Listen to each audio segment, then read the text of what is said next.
नाज़िर, रियासत यूपी के वजीर आला योगी आदित्यनाथ ने ताज़ा तरीन इंटरव्यू के अंदर यह बात कही है कि मुसलमान जो ग़ज़वा हिंद का ख्वाब देखते हैं उनका ख्वाब क़यामत तक पूरा नहीं होगा।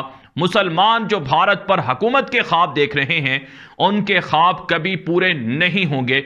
मोदी के होते हुए ना तो ग़ज़वा हिंद हो सकता है और ना ही भारत के अंदर मुसलमानों की हुकूमत आ सकती है। होम मिनिस्टर अमित शाह हैं, वो पूरे आबोताब के साथ वहां पे बैठे हुए हैं और वो समझ रहे हैं कि जो मुल्क की डेस्टिनी है वो यहां पे डिसाइड होगी।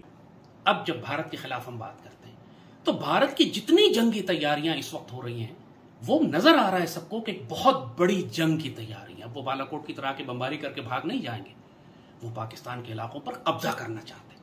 Massive invasion.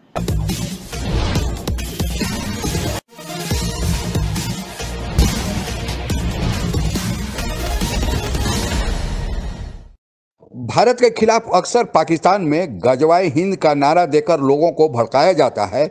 आसान शब्दों में कहें तो उन्हें यह बताया जाता है कि एक दिन ऐसा आएगा जब मुसलमानों की हुक्मरानी भारत पर भी होगी। लेकिन जब से प्रधानमंत्री मोदी और मुख्यमंत्री योगी की जोड़ी सत्ता में आई है तब से गजवाए हिंद की हवा ही निकल गई है। उल्टे अब पाकिस्तान के लोगों को हिंदुत्व के नारे से ही डर लगने लगा है। क्या है असल हकीकत, आइए आगे समझते हैं। नाज़िर, रियासत यूपी के वजीर आला योगी आदित्यनाथ ने ताज़ा तरीन इंटरव्यू के अंदर यह बात कही है कि मुसलमान जो ग़ज़वा हिंद का ख्वाब देखते हैं उनका ख्वाब क़यामत तक पूरा नहीं होगा। मुसलमान जो भारत पर हुकूमत के ख्वाब देख रहे हैं उनके ख्वाब कभी पूरे नहीं होंगे। मोदी के होते हुए ना तो ग़ज़वा हिंद हो सकता है और ना ही भारत के अंदर मुसलमानों की हुकूमत आ सकती है। वीडियो सुने, इसके बाद आपको मजीद तफसीलात भारत से फराहम करते हैं। सपना देख रहे हैं गजवाए हिंद का। मैं बहुत स्पष्टता के साथ कह सकता हूं, ये नया भारत है। ये दुनिया के सबसे लोकप्रिय नेता से नरेंद्र मोदी जी के नेतृत्व का भारत है। नए भारत में विकास सबका, लेकिन तुष्टिकरण किसी का नहीं। सबका साथ, सबके विकास की भावना के साथ सरकार कार्य कर रही है। सबका विश्वास और सबके प्रयास को लेकर के सरकार चल रही है। ये नया भारत संविधान के अनुरूप चलेगा, शरीयत के अनुरूप नहीं। और मैं इस बात को भी स्पष्टता के साथ कह सकता हूं, गजवाए हिंद का सपना कयामत के दिन तक भी साकार नहीं होगा। जी हां नाज़िर, आपने ये वीडियो मुलाहिजा की कि इस वीडियो के अंदर योगी आदित्यनाथ कहते हैं कि ग़ज़वा हिंद का ख्वाब मोदी के होते हुए कभी पूरा नहीं हो सकता है। दूसरे लफ्ज़ों में मुसलमानों की ना तो हुकूमत आ सकती है और ना ही मुसलमान अपनी शरीयत के मुताबिक, अपने इस्लाम के मुताबिक भारत के अंदर ज़िंदगी गुजार सकते हैं। वज़ीर आज़म नरेंद्र मोदी ने खिताब किए है और वहां पर जलसे और रैलियों से खिताब कर रहे हैं। वो कानपुर के अंदर गए हैं, वहां पर उन्होंने कहा है कि मुसलमान लड़कियों को भारत के अंदर किसी भी तरह का कोई मसला नहीं है। हिजाब के मामले को लेकर प्रोपेगेंडा किया जा रहा है। ये क्लासों के अंदर यूनिफॉर्म का जो इशू है ये वहां मकामी इंतजामिया का जो ड्रेस कोड है उसको फॉलो करना है। ये नहीं है कि मुसलमान लड़कियां कहीं भी हिजाब नहीं पहन सकती हैं। लिहाजा ये प्रोपेगेंडा हो रहा है, इस प्रोपेगेंडे में ना आया जाए। बीजेपी सरकार भारत के अंदर मुसलमानों की हिफाजत कर रही है, मुसलमानों के हुकूक का तहफ़्फ़ुज़ कर रही है और मुसलमानों की तामीर और तरक्की के लिए, फलाह बहबूद के लिए काम कर रही है। कि आप किसी को पसंद करें या ना पसंद करें, लेकिन अगर एक रियासत में कुछ लोगों ने यह फैसला किया है कि हमें यह वजीर आजम चाहिए, तो फिर आपको मेरा ख्याल है कोई इतराज नहीं होना चाहिए। आप उनकी पॉलिसीज पे तनकीद कर सकते हैं, बट यू मस्ट अप्रिशिएट उन लोगों का मैंडेट है, वो लोग पसंद ही ये करते हैं, वो रहना ही ऐसे चाहते हैं। अगर उन्होंने अपने लीडर को चुना है तो उसकी रिस्पेक्ट की जानी चाहिए। बड़ा एक थिंक टैंक है, क्योंकि बीजेपी को आपको एक चीज को अप्रिशिएट करना चाहिए कि बीजेपी की पॉलिसीज क्या हैं, किस तरह की हैं, लेकिन they bring people from the ground. अब जब भारत के खिलाफ हम बात करते हैं तो भारत की जितनी जंगी तैयारियां इस वक्त हो रही हैं वो नजर आ रहा है सबको कि एक बहुत बड़ी जंग की तैयारी है। वो बालाकोट की तरह के बमबारी करके भाग नहीं जाएंगे, वो पाकिस्तान के इलाकों पर कब्जा करना चाहते हैं। Massive invasion. लेकिन ये सब कुछ एक आइडियोलॉजी के नीचे हो रहा है और वो है हिंदुत्व। पिछले दिनों प्राइम मिनिस्टर इमरान खान ने भी ये बात की कि हम तो हिंदुस्तान से अमन की बात करना चाहते थे, लेकिन रस्ते में हिंदुत्व की आइडियोलॉजी आ गई। एग्जैक्टली। और ये आइडियोलॉजी अब कभी पीछे नहीं हटेगी, ये आगे बढ़ेगी। इसका काम है, जिस तरह जर्मनी का काम था उस वक्त फैशिस्ट आइडियोलॉजी थी कि पूरी दुनिया पे, यूरोप पे, रशिया पे उसने हमला करके जंग अजीम बर्पा कर दी, यही हिंदुत्व करेगी। सूनर और लेटर। आप इस पे बहस कर सकते हैं कि कल करें, 6 महीने बाद करें, 1 साल बाद करें, लेकिन इस पर बहस नहीं कर सकते कि ये करेगी या नहीं करेगी।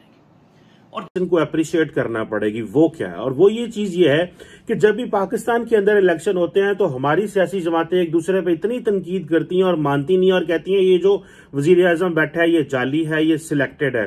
लेकिन भारत के अंदर कम से कम ये पॉलिटिकल मैच्योरिटी तो है कि वहां पे जो इलेक्शंस होते हैं एक दूसरे को इस तरह नहीं कहा जाता, परफॉर्मेंस बेस्ड तनकीद होती है। ये जो यूपी के इलेक्शंस हैं इसकी बड़ी वैल्यू है, और इसको जो होम मिनिस्टर अमित शाह हैं वो पूरे आबोताब के साथ वहां पे बैठे हुए हैं, और वो समझ रहे हैं कि जो मुल्क की डेस्टिनी है वो यहां पे डिसाइड होगी। और आपको पता है कि योगी आदित्यनाथ जो है वो खुद भी बड़े फायर ब्रांड स्पीकर है। उन्होंने रिसेंटली कहा था कि जनाब ये 80% वर्सेस 20% की बात है, जिसको बहुत सारे लोगों ने एक कंट्रोवर्शियल रिमार्क भी समझा कि जनाब ये शायद हिंदू मुस्लिम डिवाइड की बात कर रहे हैं वो वहां पे।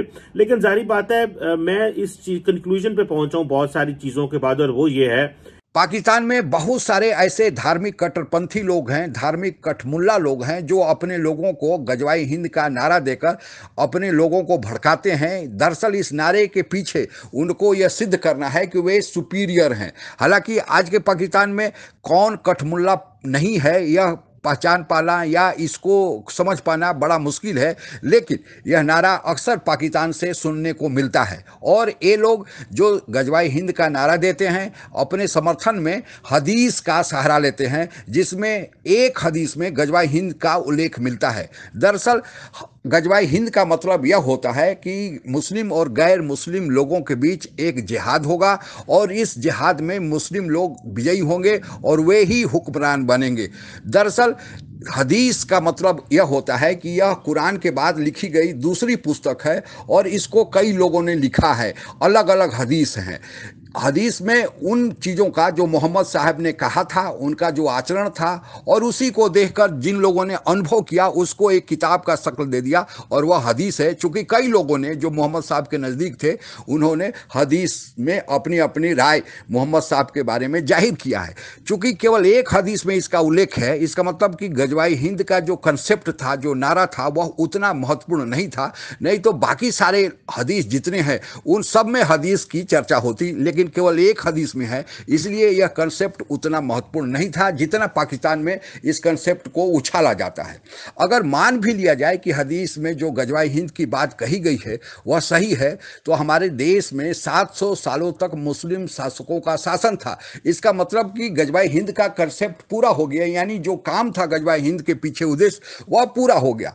अब सवाल यह उठता है कि गजवाई हिंद के लोगों को हिंदुत्व से क्यों डर लगता है, अखंड भारत से क्यों डर लगता है? और उसका कारण है कि गजवाई हिंद का प्रति उत्तर अखंड भारत या हिंदुत्व है। जैसे गजवाई हिंद में कहा गया है कि मुस्लिम और गैर मुस्लिम में संघर्ष होगा और मुस्लिम विजयी होंगे, वैसे ही उन लोगों को लगता है कि हिंदुत्व का मतलब यह होता है कि मुस्लिम और गैर मुस्लिम के बीच संघर्ष होगा और इसमें हिंदू शासक विजयी होंगे और वही हुक्मरान बनेंगे। यही कारण है कि पाकिस्तान में अब हिंदू फोबिया या अखंड भारत के नाम पर वहाँ पर एक डर समा गया है, और लोग हमेशा ही यह बात करने लगते हैं। उनको डर बना होता है कि हिंदू पलटवार करेंगे। और दरअसल अखंड भारत हमारे देश के लिए कोई नया कंसेप्ट नहीं है।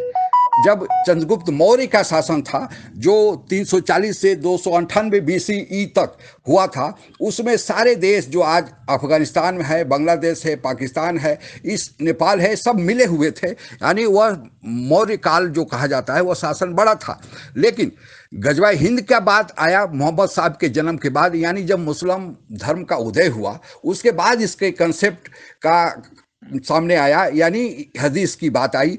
तो वह कार्यकाल 600 ईस्वी के आसपास में मोहम्मद साहब का जन्म हुआ था। तो इसका मतलब चंद्रगुप्त मौर्य के पहले ही हिंदुत्व या अखंड भारत का कंसेप्ट था, जो 900 साल पहले था, जो गजवाई हिंद का कंसेप्ट जब आया उसके बाद से। दरअसल यह न तो गजवाई हिंद पूरा होने वाला है और न ही आप अखंड भारत की परिकल्पना साकार होने वाली है। केवल यह एक अंतहीन चलने वाला काल्पनिक बहस है, और इसमें पाकिस्तान और में ज़्यादा और हिंदुस्तान में भी कुछ लोग उलझे रहेंगे। खैर, उलझे रहें, यह तो उनका अपना मसला है, लेकिन हम यह कह रहे हैं कि यह एक अंतहीन सिलसिला है और इससे केवल सेंटिमेंट्स को भड़काया जाता है। आज के लिए बस इतना ही। जय हिंद।